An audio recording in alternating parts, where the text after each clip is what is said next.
Good morning guys. सो ये है आपका message of the day. Let's see आज आप लोगों को क्या बताया जाएगा मदर यूनिवर्स की तरफ से। आपने क्या करना है, क्या नहीं करना है। Pay attention to your body.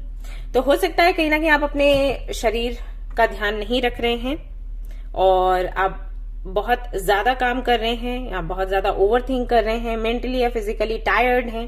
तो आपको बोला गया है कि खुद के शरीर का ध्यान रखें। बॉडी क्या होता है? हमारा टेम्पल। तो जिस तरीके से आप टेम्पल का ख्याल रखते हो, उसकी केयर करते हो, वैसे आपने आपकी बॉडी का भी केयर करना है। तो ध्यान दीजिए, कहीं ऐसा तो नहीं कि आप खुद को निग्लेक्ट कर रहे हो, वो आपके लिए अच्छा नहीं होगा। थोड़ा सा भी बॉडी पेन है, फीवर है, किसी भी तरीके की दिक्कत है, डॉक्टर के पास जाएं, चेकअप करवाएं। और अगर घर पर ही ख्याल रख सकते हैं, आपको डॉक्टर के पास नहीं जाना है, तो वैसे करें, मतलब अपना ख्याल रखें। तो ये था आपका छोटा सा मैसेज। आई होप कि आपको पसंद आया हो।